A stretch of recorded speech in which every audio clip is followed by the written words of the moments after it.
खबरों में आगे बढ़ेंगे, बात करेंगे नक्सलियों की। जी हां, नक्सलियों के एमएमसी जोन के प्रवक्ता सरेंडर कर चुके हैं। बता दें कि महाराष्ट्र के गोंदिया में नक्सली अनंत ने सरेंडर किया है।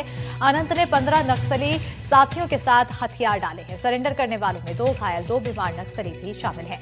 पहले अनंत ने सरेंडर के लिए और वक्त मांगा था, पत्र लिखकर 1 जनवरी तक का समय मांगा था।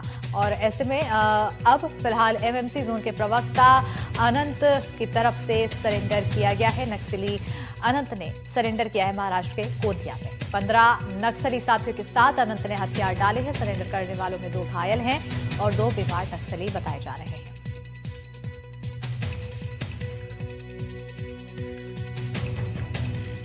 दस और साथियों के साथ मतलब टोटल 11 जो अनंत प्रवक्ता हैं, जिनका नाम विकास नागपुरे, जो कि SZCM रैंक का है, उनके साथ करीब 10 और माओवादियों ने आज सरेंडर किया है।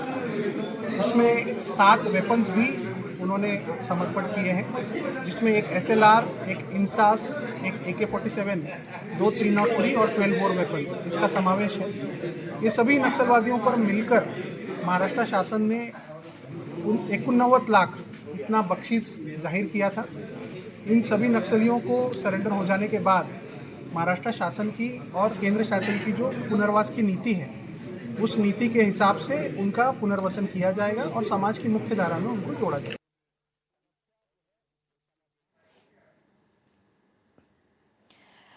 तो सरेंडर करने वाले में घायल बीमार नक्सली भी शामिल हैं। तो एक तरफ यहां देखने को मिला सरेंडर, तो वहीं जगदलपुर में भी 10 नक्सलियों ने सरेंडर किया है। मोस्ट वांटेड नक्सली श्याम दादा ने सरेंडर किया। चीरम हमले का मास्टरमाइंड था चैतू उर्फ श्याम दादा। DKSZC सदस्य है नक्सली चैतू उर्फ श्याम दादा। चैतू उर्फ श्याम दादा पर था 25 लाख का इनाम। DVCM सरोज पर घोषित था 8 लाख का इनाम। बड़ी जानकारी आपको जगदलपुर से दे रहे हैं। 10 नक्सलियों ने सरेंडर किया है। मोस्ट वांटेड नक्सली श्याम दादा ने सरेंडर किया है। झीरम हमले का मास्टरमाइंड था चैतू उर्फ श्याम दादा। DKSZC सदस्य हैं नक्सली चैतू उर्फ श्याम दादा।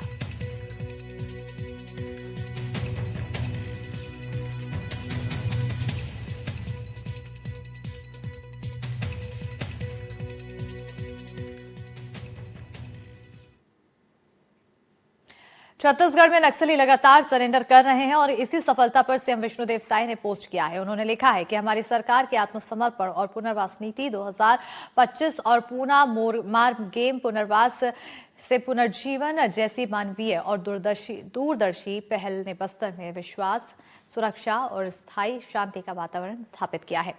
अभियान के तहत 25 लाख के इनामी चैतू उर्फ श्याम दादा सहित कुल 65 लाख रुपए के इनाम वाले 10 माओवादियों ने आत्मसमर्पण किया।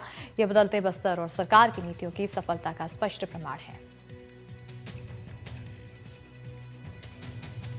और इसी पर ज्यादा जानकारी के साथ हमारे सहयोगी विकास तिवारी जुड़ चुके हैं। सीधा रुख करेंगे हमारे सहयोगी की ओर। विकास, एक के बाद एक सफलता हासिल हो रही है, लेकिन सबसे अहम सफलता यहां पर चैतू यानी कि श्याम दादा के सरेंडर के साथ ही है। और हिडमा के बाद क्योंकि जो एक बड़ा नाम था, श्याम दादा का भी नाम था और झीरम हमले में भी उसका हाथ था, मोस्ट वांटेड मास्टरमाइंड।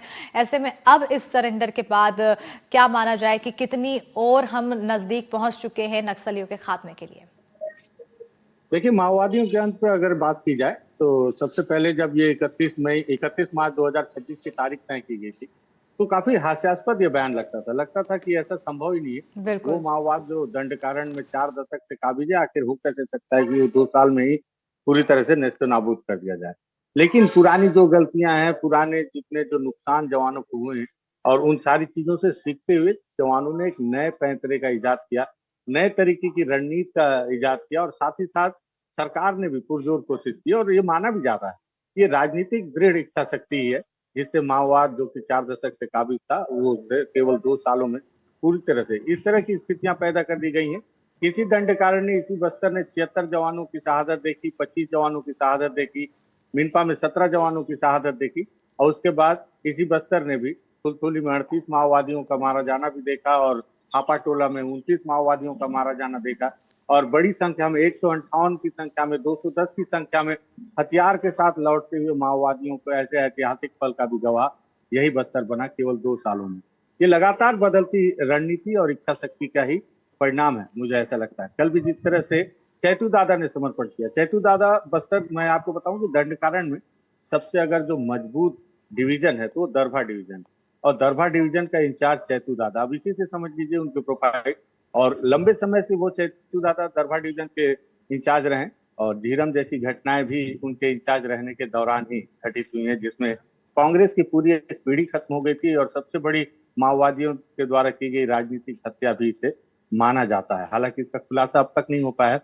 एक और चीज है कि चैतू दादा के आत्मसमर्पण कर देने के बाद अब उम्मीद ये भी है कि हो सकता है कि झीरम पर जो शायद कोई खुलासा करें कि किस तरह की घटना हुई और कैसे इस घटना को अंजाम दिया गया, तमाम चीजों को लेकर।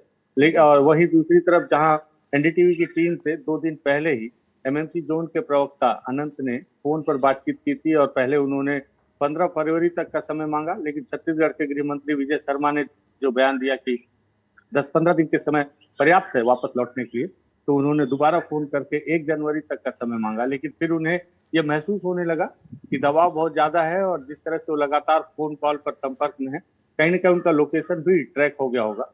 इस वजह से मौत के डर से उन्होंने कल ही महाराष्ट्र के गोंदिया में जाकर आत्मसमर्पण कर दिया। इस दौरान नागपुर के जो आईजी हैं अंकित गोयल, उन्होंने भी इस बात की जानकारी दी कि जो 11 माओवादी हैं उसमें सबसे बड़ा नाम अनंत उर्फ विकास नागपुरे का है, और उस पर 25 लाख रुपए का इनाम है, और उनकी पत्नी समेत जो 11 लोगों ने सरेंडर किया है सभी पर 89 लाख रुपए का इनाम था। सबसे ज्यादा इनाम विकास नागपुरे उर्फ अनंत पर था, 25 लाख रुपए का।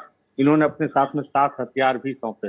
वहीं अगर जगदलपुर की बात की जाए तो चैतू दादा पर सबसे ज्यादा इनाम था, 25 लाख था, और उनके बाकी साथियों पर कुल मिलाकर 65 लाख रुपए का इनाम था। हालांकि चैतू दादा के द्वारा कोई हथियार नहीं लाया गया है, जिस पर बस्तर आईजी ने ये जानकारी दी थी कि उन्होंने अपने हथियार डंप किए हुए हैं, और वापस लौटने के बाद अब जवान उनकी शिनाख्ती पर जवान बहुत जल्द उनके हथियार भी बरामद कर लेंगे। बिल्कुल तो बड़ी विकास, सफलता है। सबसे जैसा बड़ी कि आपने सफलता ये बताया है कि अनंत ने भी कुछ टाइम पहले एनडीटीवी से बातचीत की थी, उसने समय मांगा था, और इसके साथ ही ये भी जानकारी सामने आई है कि उसने नक्सलियों के सरेंडर को लेकर भी अब जानकारी दी थी कि कितने समय तक और सभी सरेंडर कर सकते हैं। तो क्या अन्य नक्सलियों के सरेंडर को लेकर भी कोई जानकारी सामने आई है? कब तक और भी सरेंडर देखने को मिल सकते हैं?